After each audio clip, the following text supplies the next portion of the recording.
Assalamualaikum warahmatullahi wabarakatuh. Selamat datang di channel YouTube Roy Amor Official Story RKR, Ruangan Interogasi Kisah-Kisah TKI Roy Amor Official Story. Pada kesempatan video kali ini, saya akan mengundang seseorang warga Indonesia yang bekerja di Malaysia yang dilakukan oleh majikan dengan kekerasan, tekanan, dan ketidakadilan. Dia berinisial K dan dia berasal dari Medan. Jauhnya dia dari seorang keluarga ataupun teman di Malaysia. Dia bekerja sendiri yang membuat dirinya tidak bisa menolong dirinya sendiri untuk pergi dari majikan yang kasar tersebut. Hari demi hari dia menjalani tekanan dan siksaan oleh majikan yang jahat tersebut, dan dia terpaksa bekerja dan melakukan pekerjaan tersebut dan menikmati kekerasan yang dilakukan oleh majikannya yang jahat itu. Dan pada akhirnya dia pun bebas dari kekerasan tersebut dan dia balik kampung. Bagaimana kisah-kisah pilu selanjutnya? Tonton terus video ini dan jangan di skip. Dan jangan lupa untuk kamu yang belum menekan tanda subscribe, saya hitung sampai 3. 1, 2, 3. Ayo subscribe channel ini dan jangan lupa di komen, like, dan di share. Berikut tayangannya. Assalamualaikum warahmatullahi wabarakatuh. Perkenalkan, nama saya adalah Khalid. Saya berasal dari Medan, Indonesia. Sekarang saya umur 23 tahun. Jadi saya setelah tamat sekolah, saya ikut dengan kawan-kawan saya mendaftar bagaimana cara bekerja di Malaysia sebagai TKI. Dan pada saat itu saya memilih, maksudnya didaftarkan oleh ke agen A dan kawan saya ke agen-agen lainnya. Kami semuanya sampai pada waktunya kami berangkat, dan setelah sampai Malaysia kami diambil oleh agen masing-masing, dan kebetulan kami jauh banget jaraknya, sedangkan saya ada di Selangor tetapi kawan-kawan saya itu ada di Kelantan, di Kedah, dan di Terengganu. Setelah saya berangkat ke Malaysia, dari awal memang saya sudah merasakan ketidakenakan hati saya punya firasat yang buruk. Begitu juga dengan keluarga dan orang tua saya, mereka pun memiliki perasaan yang buruk. Jadi perasaan buruk ini merupakan petanda bahwasanya sesuatu hal yang tidak ingin terjadi pada diri saya itu terjadi dengan keputusan saya ini. Saya terpaksa karena saya ingin belikan motor, membangun rumah, keluarga saya membelikan kebun, jadi keluarga saya tidak susah lagi untuk mencari pekerjaan sana sini dengan gaji yang kecil, khususnya orang tua saya.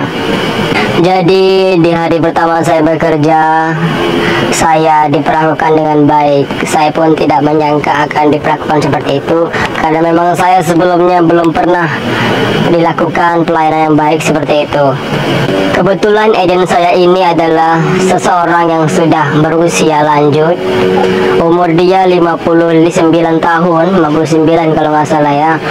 Dan istri-istri dia masih muda-muda banget. Dia memiliki istri 3.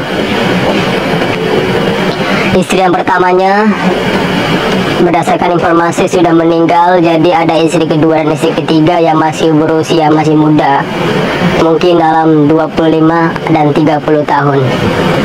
Beberapa minggu setelah saya bekerja dengan pelayanan yang baik oleh majikan saya tersebut, yang laki-laki yang sudah berusia itu, kemudian dia sakit dan akhirnya masuk hospital. Tak lama di hospital dia meninggal. Dan setelah dikebumikan, disinilah Pahit-pahit itu bermunculan di dalam hidup saya. Jadi istri kedua dan istri ketiganya memiliki hati yang dengki. Mereka bersekongkol untuk memperlakukan saya dengan yang tidak saya inginkan. Setelah dia meninggal, banyak banget permasalahan-permasalahan yang ada di rumah tangga tersebut. Rumah tangga yang A dan rumah tangga yang B, semuanya bercekcok meraih harta.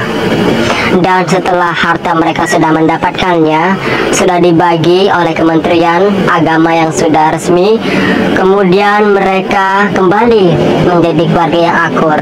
Setelah mereka berantem, kemudian mereka kembali lagi menjadi keluarga yang akur. Dan mereka membuat saya ini seperti robot, memanfaatkan saya. Badan saya yang masih muda ini dimanfaatkan mereka untuk melakukan pekerjaan yang banyak banget yang tidak saya pikirkan selama ini. Dulu waktu almarhum ada, dia selalu memperlakukan saya dengan baik dan memberikan saya makanan, pelayanan kehidupan, keceriaan, dan sesuatu yang baik, ilmu-ilmu yang diajarkan. Tetapi setelah dia meninggal, istrinya tersebut berubah menjadi buruk. Mungkin istri tersebut ingin mendapatkan harta dari sang suami dengan melakukan kebaikan-kebaikan kepada saya di masa dia ada. Tetapi ketika dia sudah meninggal, keluar jati diri dan sifat buruk dari seorang istri, dua orang istri yang dia miliki. Jadi pada saat malam hari, istri keduanya ingin menyuruh saya membelikan makanan karena saya pada saat itu membersihkan kebun di malam hari, sementara dia menyuruh saya membelikan makanan. Dan saya terlambat sedikit dan dia marah. Dia marah banget dan dia melemparkan gelas ke dinding dan kemudian pecahan gelas tersebut mengenai pelipis mata saya. Saya pada saat itu nangis sederas-derasnya karena saya merasa kok bisa seorang wanita yang dulunya baik tetapi ketika suaminya meninggal berubah menjadi ular. Setelah itu saya 1 minggu mengalami luka di pelipis mata saya dengan cukup parah. Saya kehilangan penglihatan mata saya hampir setengah tahun pada saat itu. Mata saya bisa melihat tapi kabur yang sebelah kiri karena kaca yang mengenai pelipis saya itu dalam, jadi membuat mata saya ini susah dibuka, dan sekali dibuka jadi buram sampai setengah tahun. Ini sesuatu hal yang saya sangat-sangat tertekan banget karena saya tidak boleh memegang HP. HP saya disita olehnya dan paspor saya disita olehnya, surat-surat saya disita olehnya, dan saya mau kabur, penjaga security pun sudah dibayar oleh majikan yang jahat tersebut untuk menjaga saya supaya saya tidak keluar. Istri kedua dan istri ketiga mereka sekongkol untuk bagaimana caranya supaya saya ini bisa dimanfaatkan dan orang-orang tidak mengetahui, karena kalau sampai orang-orang tahu mereka akan dipenjarakan oleh polisi di sini. Saya tidak tahu bagaimana orang tua saya pada saat itu dan keluarga saya dan kawan-kawan saya. Mungkin mereka khawatir banget karena saya sudah lama banget, bertahun-tahun tidak ada kabar. Kekerasan yang dilakukan oleh istri kedua dan istri ketiga kepada saya adalah: yang pertama, mata saya kena kaca. Yang kedua, badan saya selalu dipukul mereka, dicubit, kadang dipukul pakai sapu. Kemudian saya dimaki-maki, tertekan banget.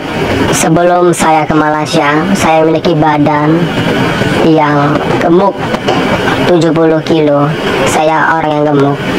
Tetapi setelah sebulan di situ, setelah suami yang sudah meninggal itu dan istri kedua dan istri ketiga bersekongkol untuk memanfaatkan saya jadi kurus banget. Dan berat badan saya sekarang adalah 45 kilo. Mengapa 45 kilo? Karena saya diberikan makanan yang sedikit dan jarang ada makanan-makanan yang sehat yang dikasihkan ke saya. Minuman yang saya minum selalu minum air putih. Mereka melarang kalau saya minum minuman air es dan minum-minuman yang enak-enak. Tetapi kadang-kadang saya diam-diam meminum minuman es yang ada di rumah tersebut. Dan kalau minuman tersebut ada yang berkurang, ya mereka simpan dan saya disalahkan karena memang saya yang minum dan saya dijambak. Pernah satu hari saya dikurung karena pada saat itu kedatangan orang tua dia. Kebetulan orang tuanya menginap di situ dan saya dikurung. Saya tidak tahu bagaimana alasan dia berbicara kepada kedua orang tuanya tentang pembantu-pembantu di rumah ini. Di penjara yang dia buat adalah bilik kosong yang ada di dapur, yang orang-orang tidak tahu bilik tersebut karena pintu bilik tersebut ditutupi oleh lemari. Di dalam bilik tersebut terdapat tandas dan air saja, sedangkan makanan tidak ada. Di dalam bilik tersebut tidak ada jendela, hanya pintu yang ditutup dengan lemari supaya saya tidak bisa keluar. Jadi pada saat itu istri kedua dan istri ketiga pergi jalan-jalan ke luar negeri, sementara saya dan security ada di rumah. Pada saat itu polisi bertanya kepada security, tapi security berusaha membohongi polisi tersebut, tetapi polisi tersebut lebih pintar darinya dan dia terkalahkan dengan ancaman polisi yang ingin menembaknya, dan dia mengizinkan polisi masuk ke rumah saya dan saya akhirnya ditemukan di dalam penjara saya.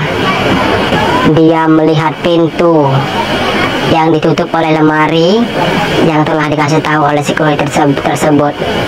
Kemudian saya nangis dan saya ceritakan semua kepada polisi, dan akhirnya tak lama pun saya balik kampung dengan keadaan yang kurus. Gaji saya tidak ada. Setelah sampai rumah, orang-orang kampung semua menyambut saya dengan penasaran gitu loh mas, karena saya sudah 3 tahun. Karena berita saya hilang ini sudah menyebar kemana-mana. Orang tua saya selalu mencari informasi bagaimana mencari pertolongan dari polisi Indonesia dan polisi Malaysia.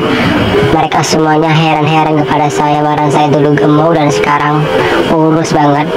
Kemudian setelah saya balik kampung, saya mendapatkan pekerjaan yang layak. Akhirnya saya bisa memberikan kebun, membangun rumah dan kereta untuk ayah saya dan keluarga saya semua. Untuk kalian yang ingin bekerja Malaysia, jikalau hati kalian ada rasa sesuatu yang senggal, lebih bagus kalian tinggalkan, ataupun kalian sholat tahajud, benar-benar sholat tahajud. Apa setelah istiqoroh gitu loh, apa yang harus saya lakukan, apakah saya pergi ataukah tidak, memilah mana orang yang baik dan mana orang yang jahat. Untuk kalian yang sudah bekerja pada majikan di Malaysia, berdoalah untuk yang terbaik untuk diri kalian. Semoga majikan kalian tidak melakukan kekerasan kepada kalian. Apabila mereka melakukan kekerasan sedikit, kalian harus jeli dan lebih memiliki strategi. Kalian harus siap siaga dengan cara menelpon orang-orang ataupun nomor polisi yang ada di Malaysia. Saya berharap kepada kalian share video ini supaya orang-orang di luar sana tahu bagaimana kisah pilu saya ketika bekerja di Malaysia, dan kalian mendapatkan pelajaran dari kehidupan saya yang pahit ini. Dan jangan lupa subscribe channel ini supaya kalian mendapatkan informasi-informasi penting yang ada di Malaysia, khususnya kisah-kisah pahit kami yang ada di Malaysia seperti sekarang ini. Sungguh Sungguh mengharukan kisah dari Khalid Medan tersebut. Semoga kita bisa mengambil hikmah dari kisah pilunya tersebut. Dan satu hal yang harus kamu ketahui, tidak semua majikan yang ada di luar negeri itu baik, dan tidak semua majikan yang ada di luar negeri itu buruk. 90% majikan baik dan 10% majikan buruk. Jadi kamu harus berhati-hati, kamu harus memiliki mental yang kuat dan siap siaga untuk pembelaan diri kamu atas apa yang mereka lakukan, sesuatu yang buruk kepada diri kamu nantinya. Kamu harus bisa.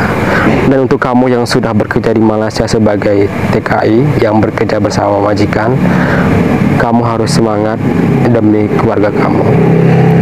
Wassalamualaikum